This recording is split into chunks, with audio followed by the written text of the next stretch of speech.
Now let's move on to what, in my mind, is the most intriguing division of football, and that's the NFC North. Yeah, it just got opened up because the reigning dad of the NFC North has moved on. Can you enlighten me on that Aaron Rodgers. Oh, gother. I thought there was like breaking news right now. No, I was like, mean the fact that Aaron Rodgers is gone. He's basically been the owner. He's owned those other 3 teams for 12 years. We're on the same page now. I thought that something had happened in the time in which we'd been recording, and you're like, wait a minute, what happened? Because I heard Resident Dad, and I thought Kirk Cousins is no longer a Viking. Wow. Anyway, so this is good, though. That's good. There are 4 teams in this division, and all 4 of them seem like they could potentially make some kind of noise. Now, we'll start with the Bears. So the Bears have Justin Fields. Yeah. I think that Justin Fields made some strides last year. You saw some explosiveness with him. They had nobody that they were throwing to. So they go out and get DJ Moore, right? They get a good receiver for him. The big question is, outside of that, can they protect him? Can he stay healthy? I don't know. But it's a team that I think is going to be, you don't want to really play them. They're not a guaranteed win. Are they going to be 10-plus wins? Probably not. But they're a team that you're like, I don't really want to play them in a game that I really have to win. Right. You don't know. I mean, because I think Justin Fields. He clearly can run the ball well.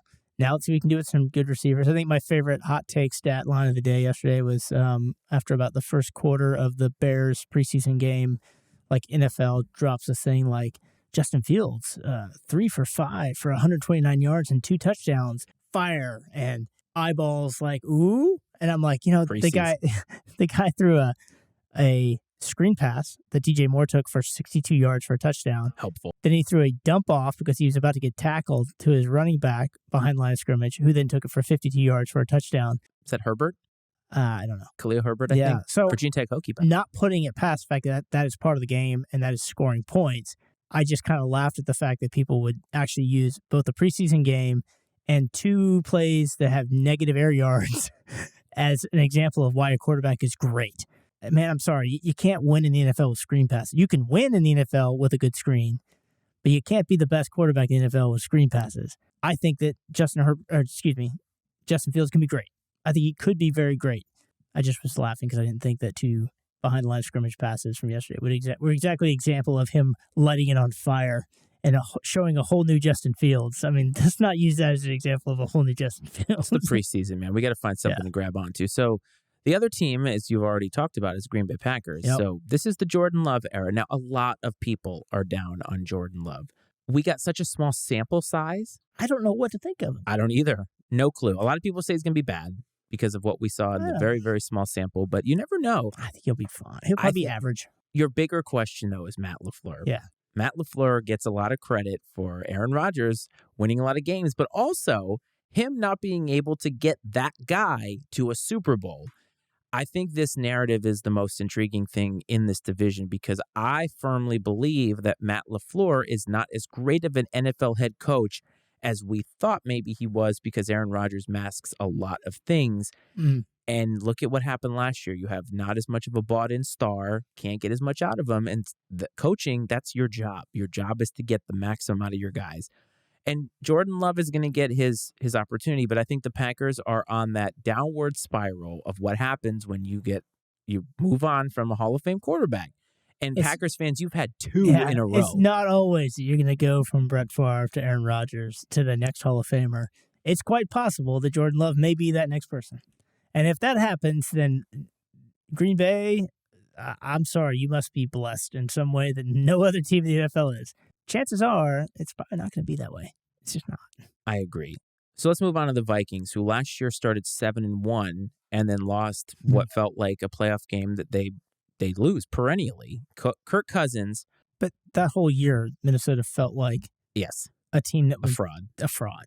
They just didn't feel like I just felt like, I don't know. I don't trust Minnesota. I don't. So Kirk Cousins is such a strange thing. Like when we look back on Kirk Cousins in 20 years, it'll be interesting because statistically, he wins, and he's also had good statistical years.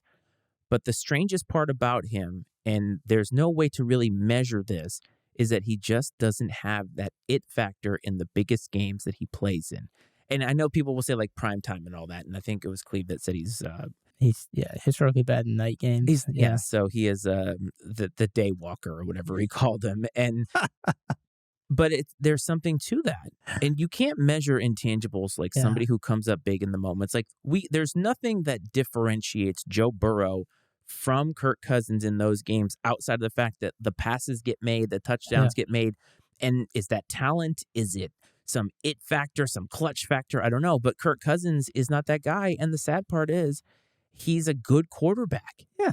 Just not a guy who is seemingly going to get you to the promised land, as they'll probably hoist the Lombardi trophy this year. Kirk Cousins feels like he'd be like the best neighbor you've ever had. Oh, 100%. Like, the guy is so white bread, like boring, that like you're like, I like having him next door. He's useful, and he's got all these tools, and he's very helpful, and he'll come over and talk to you about stuff, and he has some good ideas about things. I'm so glad you brought this up too, but like he also plays football that way. It's just kind of like, okay, thanks, I like you. You're a good guy. You're very helpful. But like, I don't think I don't think he has a dog in him. Like I don't know if I'd go to war with Kirk Cousins. In the quarterback miniseries that he's in on season 1, I said that last night, as a matter of fact. I said, Kirk Cousins is one of the plainest people I've ever seen in my life.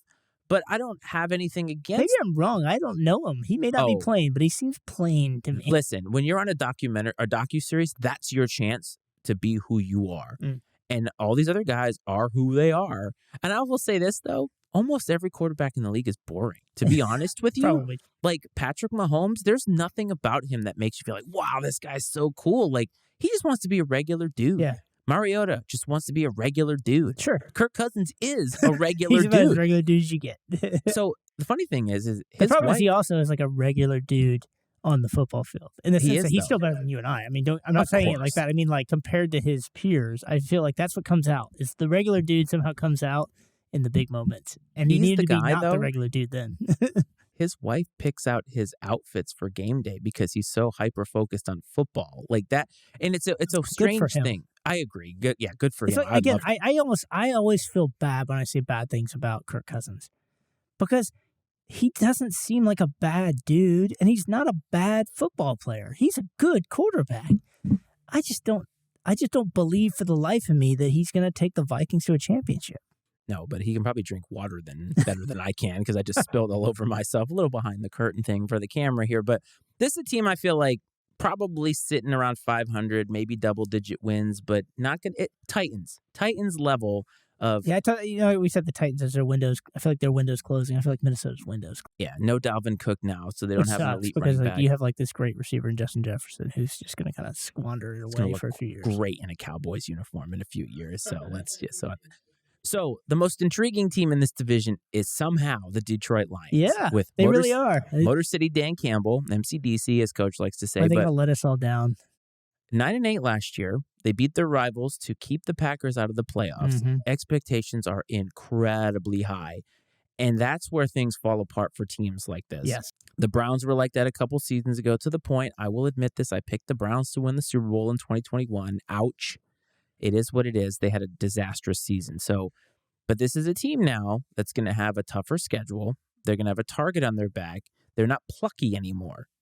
They are being looked at as a team that has made huge strides. And my big question is Jared Goff the kind of guy that can sustain this? Because he was really good last year. Offensively, they were very good. You got Hendon Hooker sitting right behind him. Well, who's coming off an injury. Fourth on the depth chart because he's hurt. But I would agree with you. So this is my thing exactly with Detroit Lions. They had that great year. They feel like they're on the ascension. I still don't know about Jared Goff. I thought they had a weird draft class. It felt like they were a few pieces away from being a really, really good team.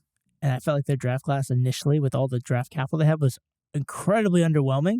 But if Hendon Hooker is not seriously injured, I'm going to tell you what, man. That may have been the steal of the draft. He may come out of this draft. He's the quarterback I like the most going to this draft, just for the fact that maybe not right away, but in the long run, I feel like he could just be really good. And I think this could play really well into his hands. He gets a chance to kind of sit here and watch this team.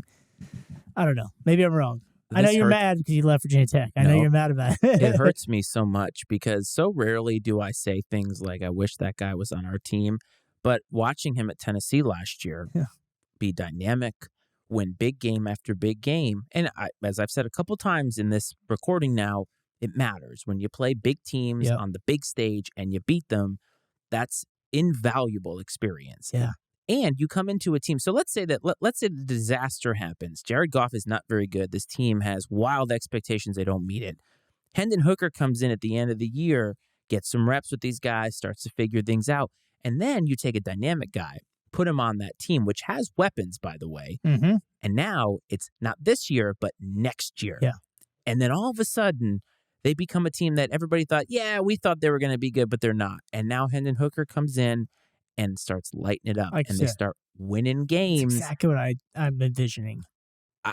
This is a team that I'm actually rooting for. Yeah. And this is a starving franchise, and I want them to do well, but I feel like there's so many expectations on this team that it has nowhere. It's like the Star Wars franchise. Like, it has nowhere to go but letting you down. Oh, man. It's tough. And they're good at letting people down. Detroit's like experts at it. Yes. And I feel like they're going to start the season in some strange way. They get the Chiefs right off the bat, which tough start. I don't even want to call that a litmus test because it's almost not fair, but it exactly speaks to what I said. You put them in prime time, first game of the season against the defending champs.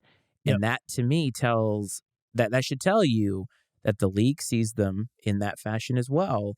It's hard. It's hard to live up to those expectations when you've not been perennially good. But I think they have a very, very good chance of winning this division. I think they could. And I think that they will still. This division's still. Open. I think they can do it. Yes. It's going to be the most intriguing division to watch Watch because them make me look like a chump again like the Denver Broncos did last year. Hey, not an official prediction. You said they could. Anything is in the realm of possibility.